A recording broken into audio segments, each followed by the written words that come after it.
At my father's 70th birthday party, while a string quartet played Vivaldi and glasses clinked in celebration, my mother raised her champagne and smiled. "To Clare, the daughter who's always been our anchor," she beamed. Then she turned to me, and with a chuckle that cut deeper than any silence, added, "And to Rachel, who's always been elsewhere." I had paid their mortgage for 11 years, covered Claire's student loans, sent groceries every month. I didn't argue, I didn't cry. I just smiled, walked out the door and started cancelling everything. If I was invisible, I might as well disappear properly. The room was glowing, string lights draped from the rafters like golden vines, casting a warm haze over the grand dining hall. A jazz trio played in the corner, blending smooth melodies into the soft hum of conversation and clinking glassware. It was the kind of night that people planned for months, curated down to the last folded napkin. And it was my idea. My father's 70th birthday was supposed to be more than just a party. It was meant to be a moment of reconnection. After years of distanced calls, short visits and stilted conversations, I thought maybe a gesture this grand might melt the frost. I'd booked the private lodge, coordinated the catering, even paid extra for those little chocolate cigars my dad used to love. I wanted him to feel seen. I wanted all of us to remember how to love out loud. And I'd brought a gift. Not something flashy, just something thoughtful. A 3-day getaway to a coastal spa resort for my parents. All expenses paid, including the upgraded suite with the ocean view they always talked about but never booked. I had the envelope tucked discreetly under their place setting, waiting for the right time to surprise them. Then Clare arrived. She walked in wearing a silk green dress that shimmered like envy under the chandeliers, all smiles and air kisses, her perfume trailing behind her like a declaration. People flocked to her the way they always did. She moved like she belonged in the spotlight, and maybe she did. She carried a large, tissue-wrapped frame, and I didn't think much of it. Clare always brought something sentimental, scrapbooks, vision boards, paintings from a friend of a friend. I figured it was another well-intentioned art piece. She placed it on the gift table without fanfare and floated off to mingle. Dinner was delicious, speeches were made, laughter bounced off the wooden beams, and for a while I let myself hope. My father looked genuinely happy, sipping his wine, cheeks flushed. My mother's eyes sparkled, and not just from the champagne. And then, just before dessert, someone called for one more toast. Clare stood up. She gave a bashful smile, like she hadn't rehearsed every word. "I wasn't planning on saying anything," she started, "but I just wanted to thank Mum and Dad for everything, and I brought a little something to show my appreciation." She gestured to the frame. A cousin helped her carry it to the centre. It was a photo collage, a mosaic of family memories, vacations, Christmas mornings, barbecues on the lake. Not a single photo of me. My breath caught in my throat. I scanned the collage again, certain I'd missed something. Maybe there was a group shot where I was in the background, maybe a childhood snap tucked into a corner. Nothing. Just them, Mum, Dad, and Clare, smiling through time like a perfectly cropped fairy tale. The room hushed as my mother stood, glass in hand. "To Clare," she said, voice rich with emotion, "the daughter who's always been with us, through thick and thin." She raised her glass. People clapped. Then she added, louder this time, glancing briefly in my direction, "And to Rachel, who's always been a little distant, but we love her anyway." A few polite chuckles. Someone dropped a fork. The jazz trio played on, oblivious. I sat there still. The smile on my face didn't move. My spine straightened, hands folded neatly in my lap, like I was posing for a portrait I didn't want to be in. I didn't speak. I didn't cry. I didn't storm out or shatter a wine glass for drama. I just stood, picked up my coat, and walked out into the night. The gravel crunched beneath my heels as I walked to the car, the night air crisp with mountain cold. I didn't slam the door. I didn't peel away with tyres screeching. I just sat for a minute, hands resting on the wheel, watching my breath fog up the windshield. The warmth from inside the lodge still clung to me like a memory, like something I'd just lost but hadn't fully realised. Then I started the engine, turned off the music, and let silence be my only companion. 2 hours of highway stretched ahead. 2 hours to unspool the knots in my chest, to breathe through the sting that wouldn't quite fade. My mind wandered, uninvited, unwelcome, to all the moments I thought would mean something. The late nights balancing spreadsheets for work, then wiring money to cover Claire's final semester when she dropped her part-time job. The time I dipped into my savings to pay for Mom's dental surgery because Dad said insurance wouldn't cover it. I'd never asked for anything in return. Not even gratitude, just space. A seat at the table, a name in the collage, but there was none of that. Not even a picture on the corner. My hands tightened around the steering wheel as a bitter thought slipped in. Maybe they really did forget. Or maybe Claire made sure they did. The memory hit sharp. 3 years ago, a frantic call from Claire. "Rach, it's bad.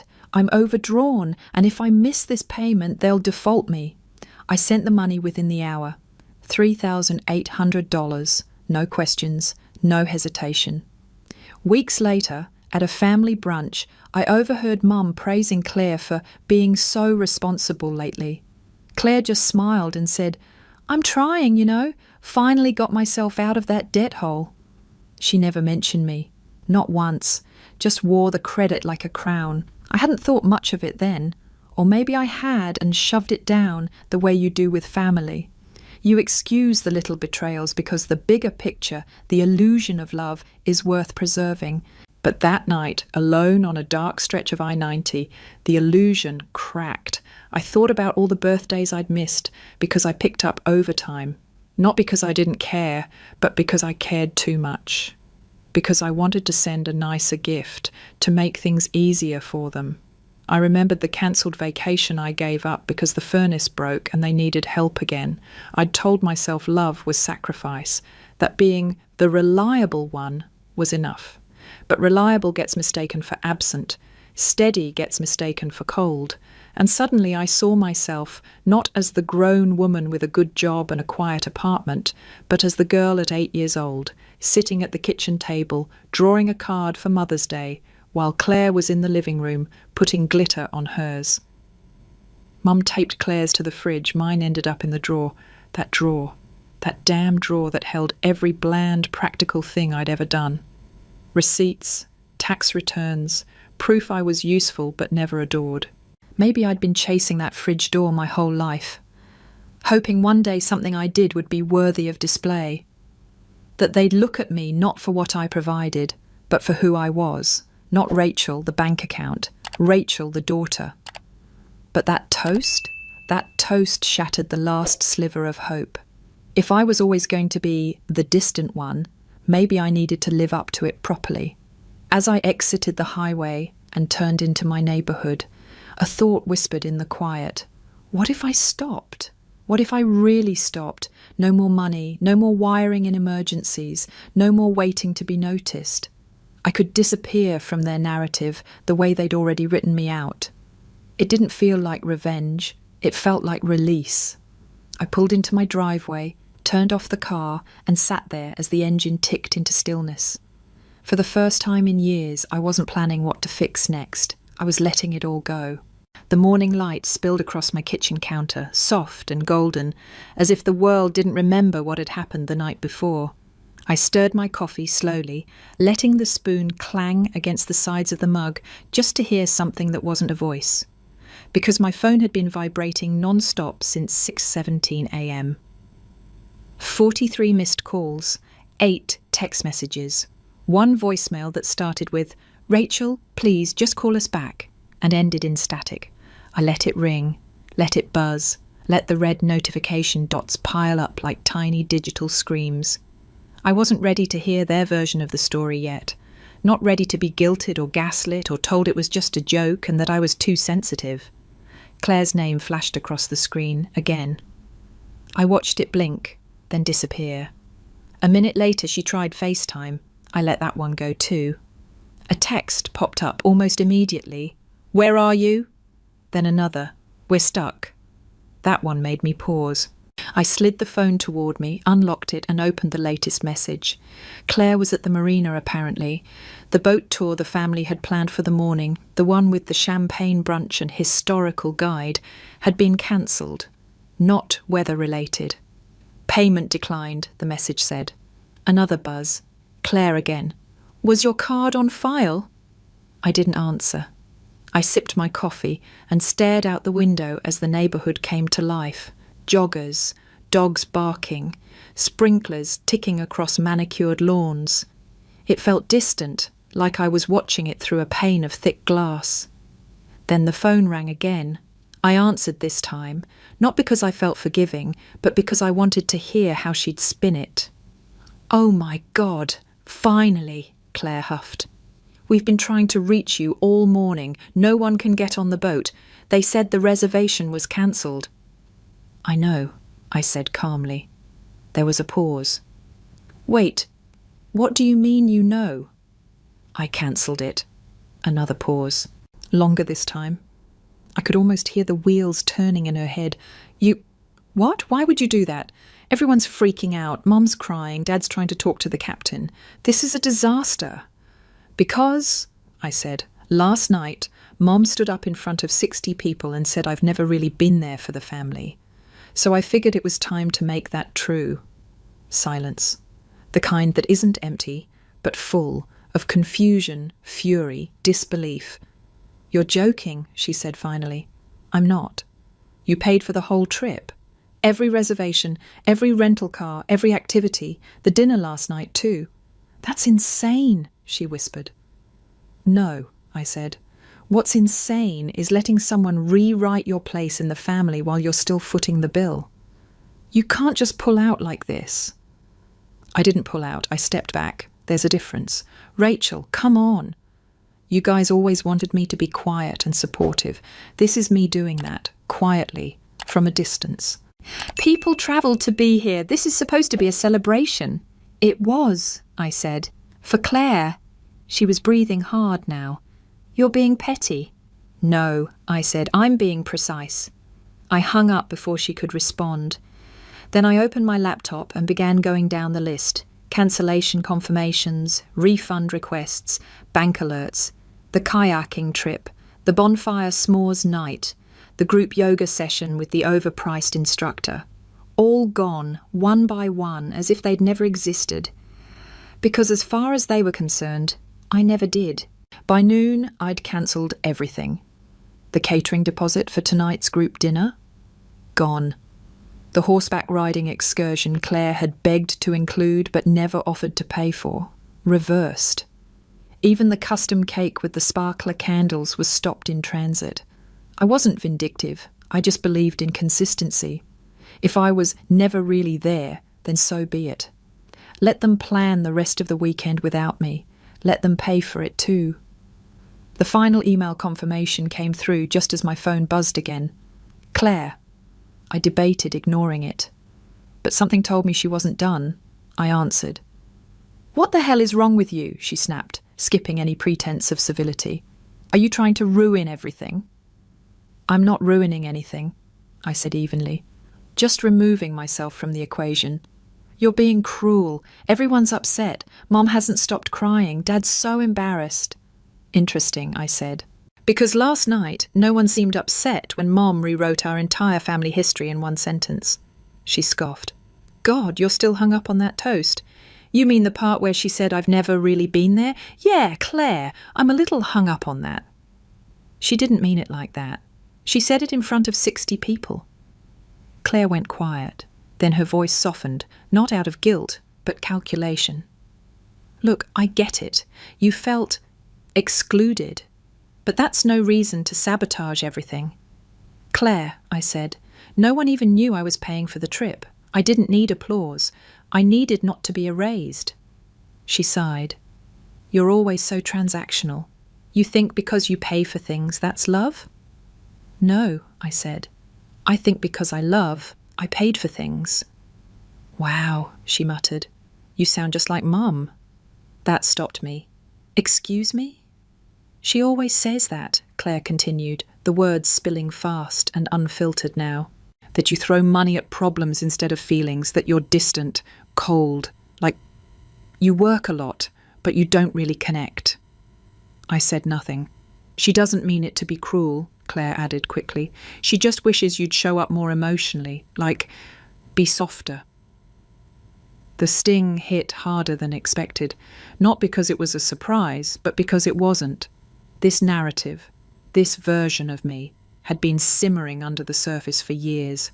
Efficient, reliable, emotionally barren. I laughed once, sharp and humorless. You know what's funny, Claire? When the water heater broke, I was the one they called. When Dad needed help refinancing the mortgage, it was me. When you maxed out your credit card and called crying, who wired you the money? She didn't answer. And none of that counted because I didn't cry at brunch or write glittery birthday cards. You're twisting things, she said quietly. No, I'm finally seeing them clearly. And the weight in my chest didn't feel heavy anymore. It felt solid, final. I'm not angry, Claire, I said. I'm just done playing a role I was never meant to survive. She was silent. I hope the rest of the weekend goes well, I added. Really, but from now on, it won't be on my dime. Rachel. I ended the call. Then I opened my closet and pulled out the dusty box labelled family. Inside were holiday cards, photo prints, old birthday letters. I dropped it all into a trash bag. It wasn't dramatic. It was methodical. Old utility bills in my name, shredded. Receipts from Claire's tuition wire, deleted. The spare key to my parents' house, dropped in a drawer, never to be used again. I cleaned like someone scrubbing away mould, thorough, detached, freeing. For the first time I didn't feel guilty, I felt clean. I didn't plan to look at the past. I wasn't the sentimental type, and honestly, digging into old wounds usually just left bruises. But that morning I opened my bottom drawer and pulled out the file folders, the ones labelled with years instead of emotions. 2011, 2012, 2013. That first year after college, I'd been so proud to land my job. It wasn't glamorous, but it was stable. I bought second-hand furniture, lived with 2 roommates, and learned how to stretch a paycheck until it squeaked. Then Dad got laid off. It was quiet at first. A few missed calls from Mum. A vague voicemail. Just some unexpected things came up. We're fine, but if you have a little extra this month. I wired my entire first paycheck. Not part of it, not what I could spare. The whole thing, rent be damned. I remember feeling useful, needed, like maybe this was how adult children showed up, by making sure the lights stayed on. There was no thank you, no email, no card, not even a voicemail, just silence. And the next month, another ask, then another. Eventually it became expected. I never brought it up. I didn't want to make it transactional. I thought love meant giving without keeping score. Apparently, I was the only one not keeping score. 2 years later, at a family barbecue, Uncle Matt asked how my parents made it through that rough patch. I was within earshot when Dad said, Claire stepped up big time. She put her yoga business on hold to be there. Claire, who hadn't worked a consistent job in years. Claire, who lived rent-free in the guest room while I split cans of tuna to make rent. I remember freezing by the cooler, soda can in hand, as they nodded and clapped. She's got such a good heart, someone said, always there when it counts. I never corrected them. I just walked away and told myself it didn't matter. That truth has a way of surfacing, that maybe my reward wasn't recognition, but peace of mind. But peace never came. Not really. I snapped the folder shut and opened my laptop. If I was going to extract myself from their narrative, I had to do it cleanly. First up, the gas card, the one I'd co-signed so Dad could keep driving to his weekend carpentry gigs. I pulled up the account. Balance, 173 bars and 42 toes. I paid it. Then I cancelled the card. Next, utilities. I had automatic payments set for their electricity, water, internet, all in my name. I logged into the accounts, disabled autopay, and updated the billing address to theirs. Let them see the bills arrive. Let them decide what mattered more, heat or streaming services. Then came the big one, the shared savings account. Years ago, I opened it under the premise of just-in-case money. A little buffer for emergencies. Every month, a portion of my salary went there, unnoticed. I never looked, never touched it. But they did, often. It had dwindled to $698. I transferred the funds to my personal account and closed it. My phone buzzed with confirmation emails. I muted it. One by one, the digital umbilical cords snapped. No more silent support, no more invisible scaffolding.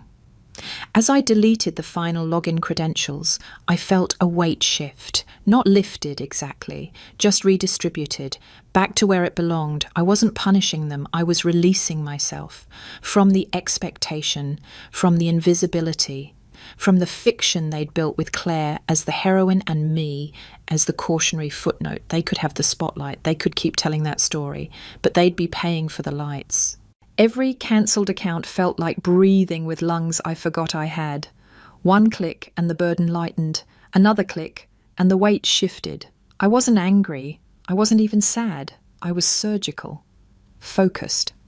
With each digital disconnection, I was erasing a version of myself, one built to serve, to fix, to be forgotten. Then came the credit card. I had applied for it 5 years ago, back when Mum called in a panic about an urgent dental procedure, and Dad mumbled about pride and independence. It was supposed to be for emergencies, medical needs, nothing extravagant. I checked the balance out of habit before closing it. 2,127.43. That wasn't right. I opened the recent transactions expecting utilities or maybe a car repair. What I saw instead turned my stomach. 2 handbags, designer, imported, 840 and 695 respectively, a weekend spa retreat booked in Clare's name, and a dinner bill from a 5-star restaurant with a captioned photo I now recognised from Facebook. Sometimes a woman has to treat herself. My mother was tagged in the post, her smile, glossy lips, wine glass raised. The caption had read like empowerment. I hadn't realised I paid for it. I stared at the screen, blinking slowly, feeling something snap, not loud, but final.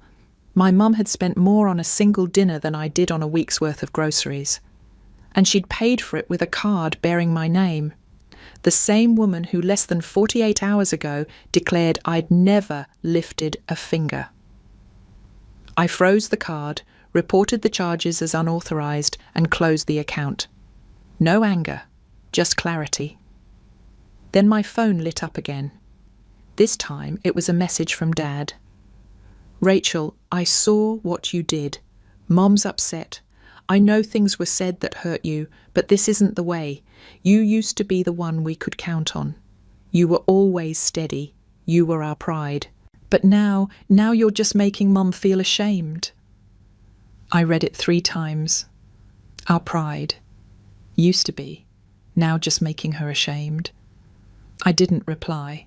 What could I say?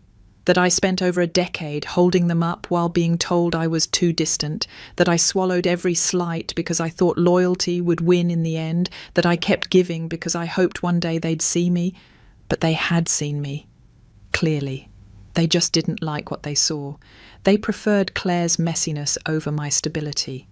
Her chaos felt closer to love. My silence, my structure, it never glittered.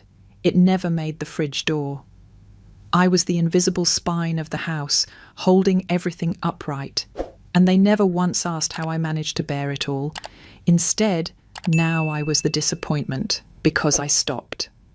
I set my phone down and stood quietly in the middle of my living room.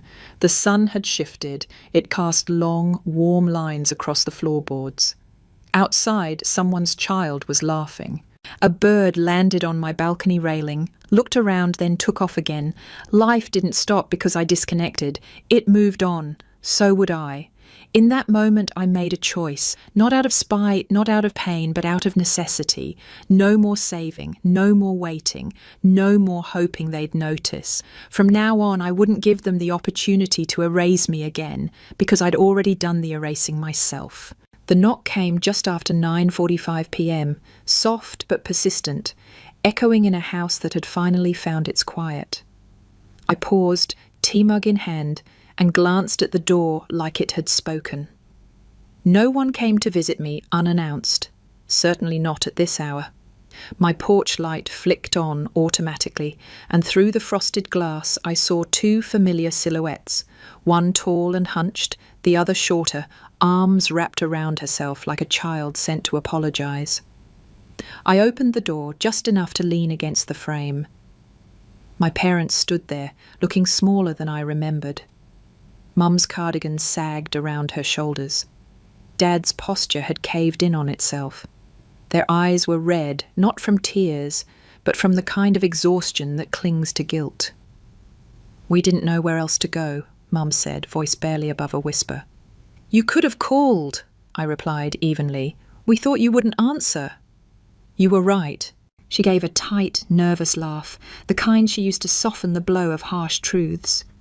"Can we come in?" Dad asked, voice raspier than I remembered. "No," I said, "but we can talk here."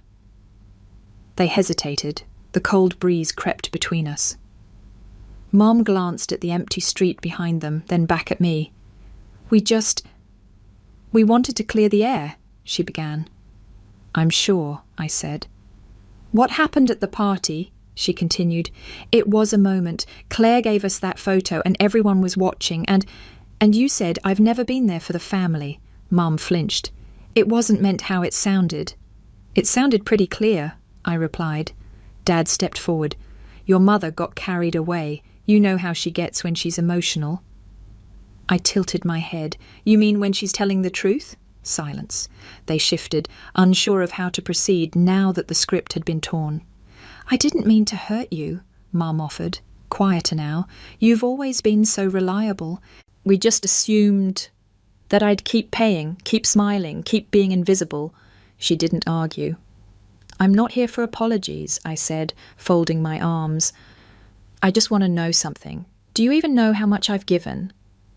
Dad opened his mouth, closed it. Mom shook her head slightly, uncertain.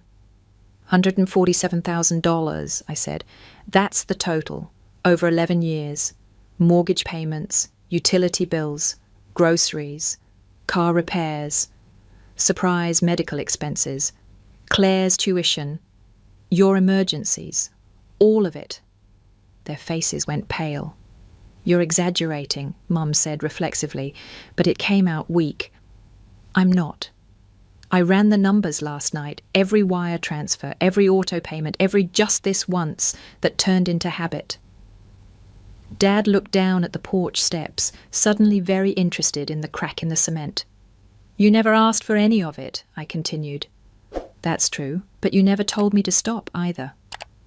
"We didn't know," Dad said softly. "No," I corrected. "You didn't want to know." Mum's voice trembled.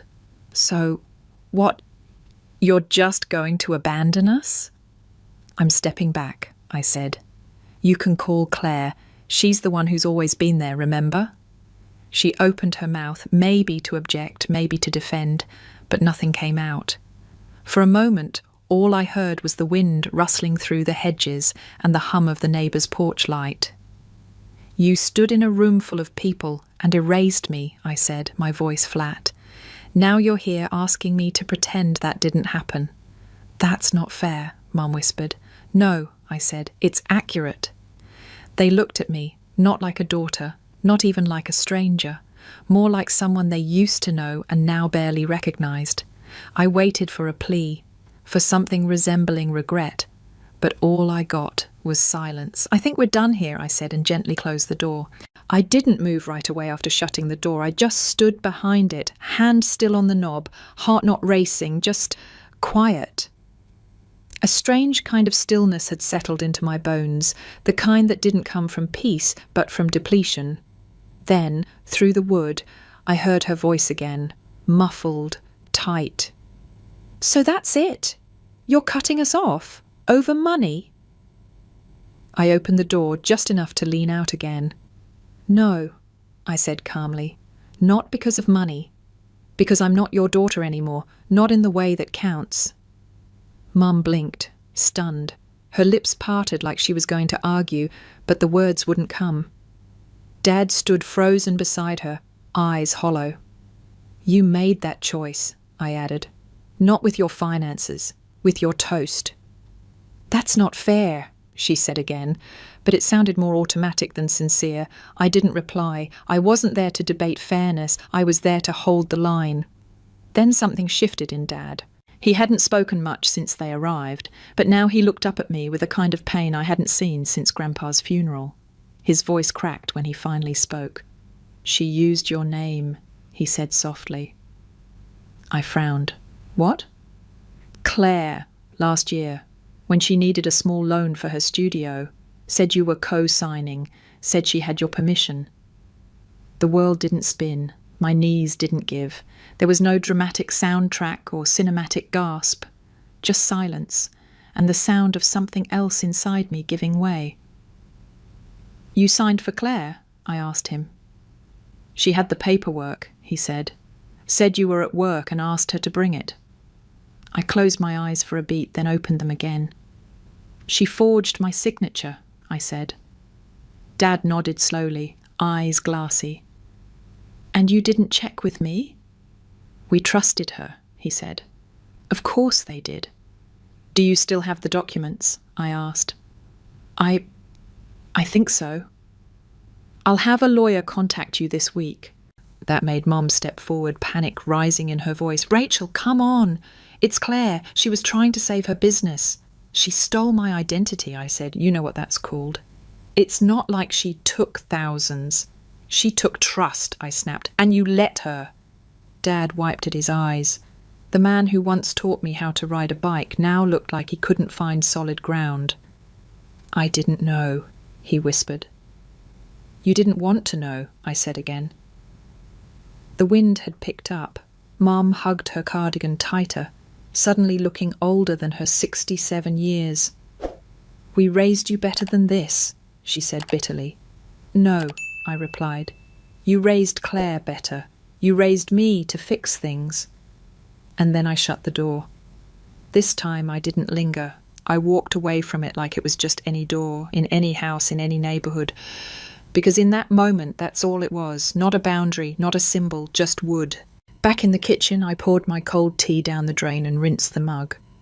My phone buzzed again, but I didn't check it. I didn't need to. There was no fury burning in my chest. No tears clinging to the edge of my lashes, just emptiness. The kind that no apology could fill. The kind that didn't ache anymore. It just existed. I sat on the couch and let the quiet blanket me. Not as a punishment, not as a sulk, but as the natural sound of a space no longer obligated to hold anyone else's weight. The knock this time was louder, sharper, angry. It didn't come with guilt or hesitation. It came with entitlement. I opened the door slowly, already knowing who it would be. Claire stood on my porch, arms crossed, jaw tight. She wasn't trying to look composed. Her hair was frizzed from rushing, makeup smudged beneath her eyes. If I didn't know better, I'd almost say she'd been crying. "You're killing them," she snapped. No greeting, no preamble. "Do you even care?" I leaned on the doorframe, unbothered. "Nice to see you too." "I'm serious," she said, stepping closer. "They're drowning, Rachel. The mortgage, the bills, Mom's prescriptions, they don't have anything saved. You knew that." "I did," I said calmly. "Then why?" she demanded, eyes wild. "Why pull the rug out from under them now? You're punishing them for a comment." I raised an eyebrow. "A comment?" She faltered but didn't retreat. "Okay, a cruel comment. But still, you don't ruin an entire family over a mistake." "I didn't ruin anything," I said. "I just stopped propping it up." "You're being petty." "No," I said. "I'm being literal. I spent over a decade helping them survive. The moment I stepped back, everything collapsed. That should tell you something." Claire opened her mouth, then closed it. Her eyes searched mine like she was trying to find a crack, a soft spot. But I was all surface now, smooth, sealed. "They're not built to handle this kind of pressure," she said quietly. And I was. She didn't answer. You keep saying I'm killing them, I continued, but what I'm doing is living according to the story they told. The one where I never really helped, never really cared. I'm just aligning my actions with their version of events. That's not fair. I tilted my head. Isn't it? Claire looked down at the porch boards, then back up. Her voice cracked slightly. I can't do it, Rachel. Something in her tone shifted. Less anger, more fear. I've been trying, she said. They gave me the account logins, the bills. I set up autopay with my own card. I tried to schedule the appointments. I made grocery lists, tracked spending, even went through Mum's insurance documents. And? I'm terrible at it, she admitted, shoulders sinking. I missed 2 due dates already. I forgot to refill Dad's heart meds. I didn't know their property taxes were that high. There's a late fee now. For a moment I saw the girl she used to be, the one who made chore wheels with glitter markers and then forgot to feed the cat for 3 days. I thought you'd done it all effortlessly, she continued, voice low. But it's like, it never ends. Something's always breaking. Something's always due. It never ends, I agreed. But I never said it was easy. I thought they were exaggerating when they said you were the reason the house was still standing. I didn't respond. Claire took a breath. They weren't. And there it was. A truth. Small, but intact. I can't fix this, she whispered. I thought I could, that I'd finally step up and they'd see I was more than just the favourite, but I don't know what I'm doing. So you want me to come back, I said, not asking. She didn't nod, didn't speak, just stared, pleading. I waited a long moment, then said, no. Her lips parted like she was going to argue, but nothing came out. You don't get to insult someone's labour for years, then beg for their help when you realise it mattered. I was jealous, she said suddenly, and the confession hung there like fog, not because of the money, but because they talked about you like you were the backbone, and I was the decoration. I thought if I gave them something emotional, pictures, words, memories, they'd love me more. They already did, I said. I didn't know how to be useful, she admitted. And now you do? She looked away. No, but I know I can't handle what you did. I studied her for a moment. Clare, the golden child. The one who never paid rent, who got praised for showing up late but laughing loudly, now breaking. Maybe, I said softly, it's time you learn. She looked back at me, eyes rimmed red, but this time she didn't argue. I stepped back just far enough to begin closing the door. Good luck, Claire, I said. Then I shut it. 3 days later, Claire returned. She didn't knock this time. She rang the doorbell twice in quick succession, urgent, like someone trying to outrun a consequence. When I opened the door, she stood there with a duffel bag at her feet and dark circles under her eyes. I need a place to stay, she said flatly. I didn't move. Just for a little while, she added quickly. A few nights, maybe a week. I looked at her, really looked. The smeared mascara, the frizzed ponytail, the chipped nail polish. She wasn't falling apart with flair. She was unraveling quietly, the way people do when they've been pretending too long. No, I said. Claire blinked. What? You can't stay here. Her mouth opened slightly, like she couldn't quite believe I'd said it out loud. I don't have anywhere else, she said. You have them, I replied. They're the reason I need to leave, she snapped. They're suffocating me. I didn't answer, just crossed my arms and waited. Claire stepped forward, her voice tighter now. You don't get it, Rachel. Ever since you cut them off, everything's shifted. They fight all the time. Mum keeps asking me where the money went, why I didn't step in. Dad barely talks. I'm the one they're blaming now. My chest didn't tighten. My breath didn't hitch. I just nodded once. They say I ruined everything, she continued. That I was supposed to handle it.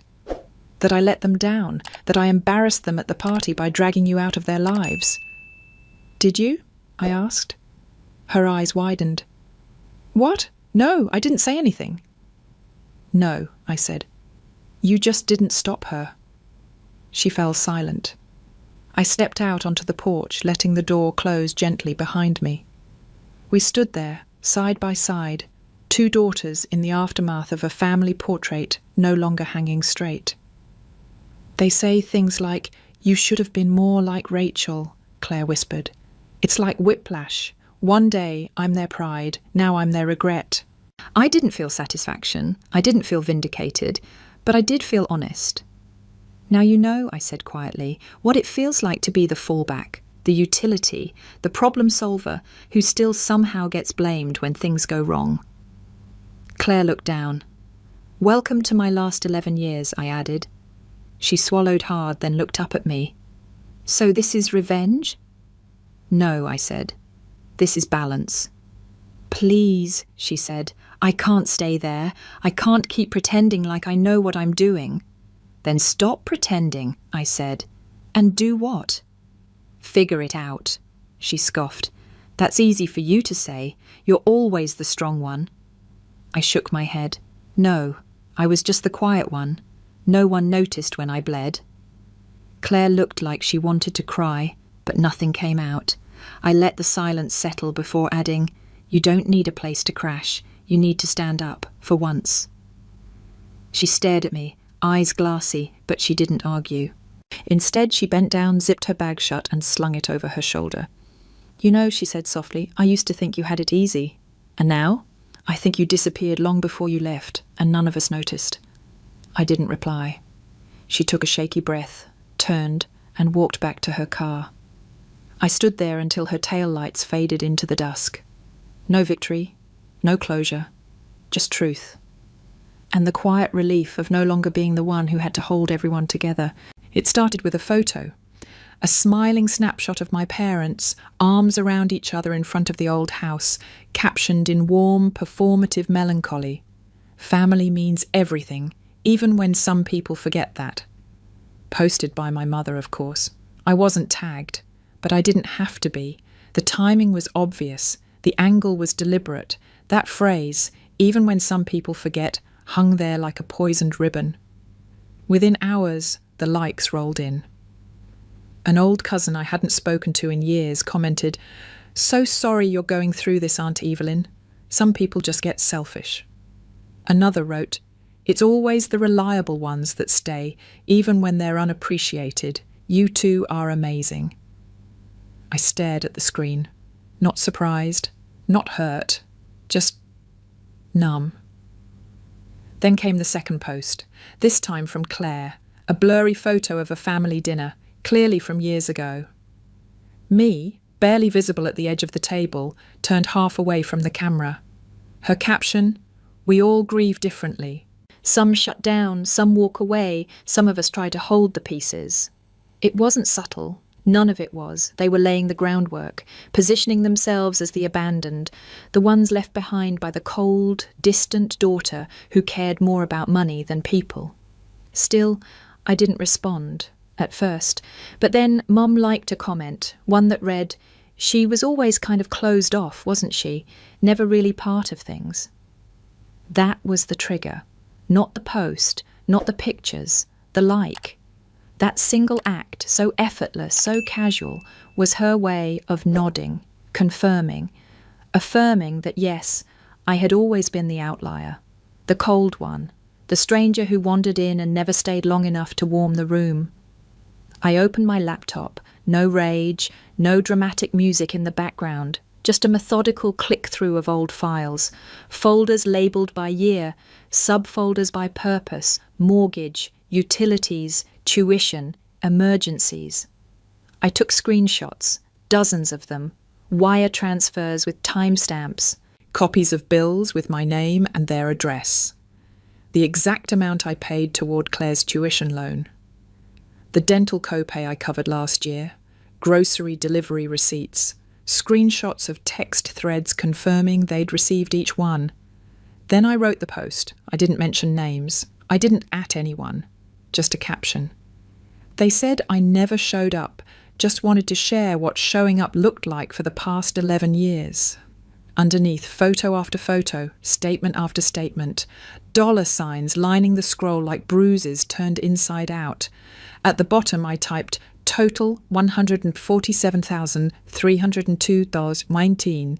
No fanfare, no applause, just receipts. I hit post and shut the laptop. I didn't check my phone that night. I didn't refresh the page. I didn't read the comments. But by morning, it had reached its own momentum. A friend sent me a screenshot, a message. "Girl, it's blowing up. Thought you should know."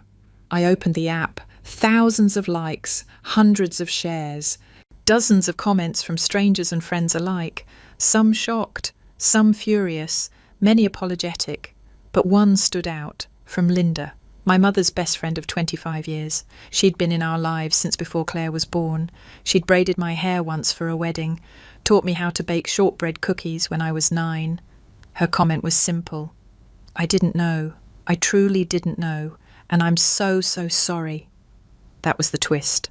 Not that strangers cared, but that someone from her world saw the truth and couldn't look away. Within hours, Mom's original post vanished. Claire's too. The silence that followed wasn't empty. It was loaded. A collapse in progress, quiet and crushing. And still I didn't respond, because I already had. The silence arrived not like a sudden hush, but like fog, slow, creeping, unmistakable. No more family posts, no more veiled captions or passive-aggressive photos. The likes slowed, the comments dried up. Even the ones who had been most vocal, Uncle Derek, Cousin Marianne, Aunt Liz, vanished from my notifications. I scrolled through my feed the next day out of curiosity. Nothing. It was as if they'd all collectively agreed to go dark. No one defended my parents anymore. No one called for me to be the bigger person. The thread had ended, not with resolution, but with reality exposed, and no one quite knowing what to say next. It didn't feel triumphant, just quiet. Until the message came. It was from Lily, my younger cousin. She was 22 now, still in college last I heard. We'd never been particularly close. I sent her a few graduation gifts over the years, a couple of holiday cards. She always seemed sweet, thoughtful, a little lost in the shadow of the older, louder cousins. Her message was short. "Hey, I don't know if this is okay to send, but I saw your post and I just wanted to say thank you. I always knew something was off. You were the only one who ever asked about my art. The only one who remembered my birthday on time. When I was 12, I told my mum I wanted to grow up and be like you, not Claire. You were the kind of woman I wished was my mum."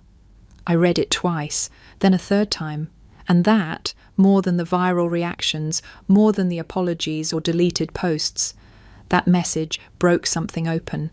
Because while I'd spent the better part of my adult life trying to be seen by 2 specific people, I never stopped to wonder who had been watching, who noticed when I remembered the small things, who saw me show up in the margins even when I wasn't in the frame.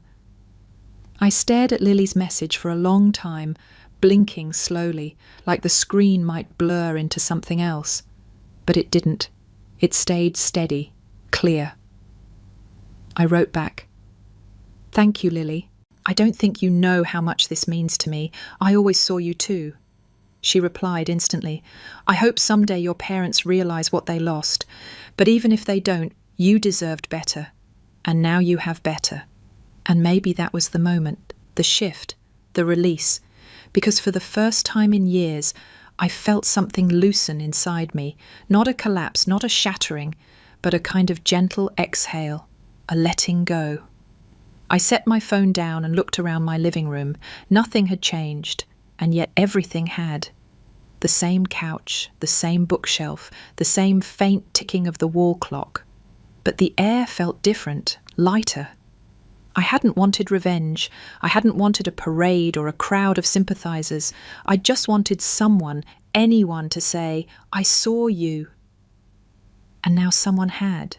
Not because I screamed the loudest, but because the truth, when laid bare, has a way of shining on its own.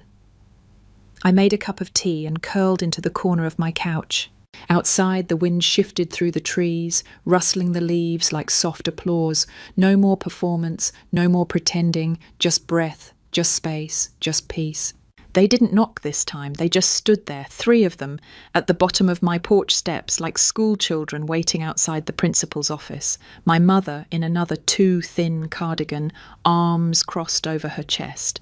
My father slightly behind her, hands in pockets, eyes fixed on the ground. Clare was off to the side, arms hanging awkwardly, like she didn't know what to do with them anymore. I noticed them through the window as I was putting on the kettle. I didn't rush, just stood still for a moment, watching them, wondering how long they'd been standing there in the late afternoon sun.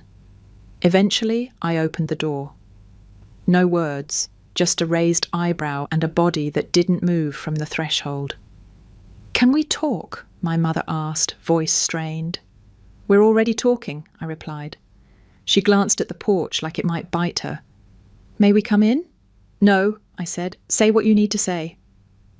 Clare looked up at that, surprised but not offended. She was pale, eyes ringed with fatigue. Her defiance had been stripped away, replaced by something rawer. Exhaustion, maybe. Or honesty. My father cleared his throat. "We wanted to say we're sorry." I didn't reply. My mother continued. "We shouldn't have said what we said. It was stupid. Thoughtless." "You didn't just say it," I said. "You performed it. In front of everyone." She nodded slowly. "I know. We didn't think—" "No," I cut in. "You did think. You just didn't think it would cost you anything." That made her flinch. Clare shifted her weight from one foot to the other. "It was the moment," Mum said. "Clare had just given us that photo. Everyone was watching. I loved the attention," I offered. Clare stepped forward. "She didn't mean it like that." "She said what she meant," I said. "And you didn't correct her." "I was caught off guard," she said. "No," I said again. "You liked it. You liked being the golden child. You liked the room thinking you were the one holding the family together." Clare's mouth opened, then closed again. Then she said quietly, "I didn't hate you, Rachel." "Thanks," I said dryly. "I mean it," she said. "I didn't hate you. I was scared of you." I blinked. Scared? You were always the one who did things right, who got things done, who kept receipts and paid bills and remembered birthdays without needing a reminder. I couldn't compete with that, so I made everything about feelings, because that was the only thing I thought I could win at. I didn't respond. Clare continued. "I didn't know how to be useful, so I leaned into being loved. I gave them moments. You gave them stability, and they chose moments. And you let them," I said. "You let them think I was cold, distant, uncaring. I didn't know what else to do. You could have spoken up." She looked down. "You chose silence," I said, "and you enjoyed the rewards." Clare's voice was barely above a whisper. "I was afraid you were always right." That stopped me for a beat, because I knew it was true. "And now?" I asked. "Now I know you were." I nodded slowly. "And you still let them believe I was the problem." "I didn't have the courage," she admitted. "And now that they're turning on you, suddenly you've found it?" Clare looked away. My mother dabbed at her eyes with the edge of her sleeve. My father stared at a spot on the porch floor, like it held all the answers. I waited, calm, still, not angry, not bitter, just done. My mother stepped forward. "We want to make it right." "You can't," I said. "We'll try," she offered. "No," I replied. "You'll hope I forget." A pause. "I'm not angry anymore," I added. "I'm just finished." Clare looked up again. Her face, once so polished and expressive, now slack with defeat. "We miss you," she said. "You miss what I gave," I replied. "You don't know me well enough to miss me." That landed. Nobody argued. After a long silence, I said quietly, "You came here hoping for restoration, but you don't get to undo years with a porch apology." Mum opened her mouth, but I raised a hand to stop her. "This isn't about forgiveness," I said. "It's about boundaries." No one moved. No one spoke. "I hope you find peace," I said, "but not at my expense anymore." Then I stepped back and closed the door. The seasons turned quietly after that. Leaves yellowed, then browned. The air sharpened at the edges. Halloween decorations appeared in neighbourhood yards, skeletons grinning from porches, pumpkins softening under early frost. I didn't speak to my parents. I didn't check in with Clare. I let the calendar roll forward like a train I no longer needed to board. Then, one Sunday morning in late November, I got a message from a former neighbour. "Saw the moving truck outside your parents' place. Looks like they sold it." I didn't reply. A few hours later, another message came, from someone else in town. This one included a photo, the front lawn bare, the familiar flower boxes removed, windows dark. A sold sign angled awkwardly on the dead grass. Clare had moved out a few weeks before, apparently, found a small apartment 2 towns over, no forwarding address, but her new Instagram bio simply read, "Trying again." My parents had taken what they could and downsized to a rental. Nothing special, 2 bedrooms, low ceilings, linoleum floors, the kind of place you find when you're scrambling, not settling. I stared at the photo longer than I meant to, not because it stirred guilt, but because of how empty it looked. Not just the porch or the windows, but the whole structure, hollowed out. The house I helped them keep afloat for almost a decade was now someone else's problem, and somehow that felt right. I didn't visit, I didn't drive by to see it one last time. Because closure doesn't live in places, it lives in choice, and I had already made mine. In December, I decorated my own home for the first time in years, not for guests, not for obligation, just for me. A small tree in the corner of the living room, white lights strung carefully across the window, a candle that smelled like pine and cinnamon, no gifts under the tree, no cards from family. Just space. Quiet. My own breath moving freely through a room that finally belonged only to me. I didn't miss them. That was the strangest part. I missed the version of them I used to imagine. The ones I thought would see me someday, recognize the invisible work, reach back. But the real people, the ones who stood on my porch asking for a redo, not with regret, but with hope I'd forget, no, I didn't miss them. And yet I forgave them, not with an announcement, not with a call, but with the simple act of letting go. Forgiveness, I'd come to learn, isn't about reopening the door. It's about recognizing that the door needed to close for a reason and choosing not to stand at it forever, waiting for someone to knock again. I forgave them the moment I stopped hoping they'd change, because hope had kept me chained. Forgiveness set me free. I used to think my role was to hold everyone together, the fixer, the silent hero, the dependable daughter in the background of every family photo. But the truth was, I was never in those photos, and now I didn't need to be. I didn't need the spotlight, I didn't need applause, I just needed room to breathe. And that room, quiet, whole, and entirely mine, was finally here. On New Year's Eve, I stood alone on my balcony, wrapped in a thick sweater, sipping tea. Fireworks bloomed faintly in the distance, distant echoes of celebration I didn't have to attend. I closed my eyes and made no resolutions, just a promise. To stop disappearing, to stop apologizing for not being what others needed, especially when they never asked what I needed in return. To exist for myself, fully, fiercely, finally. When I stepped back inside, the warmth wrapped around me like welcome.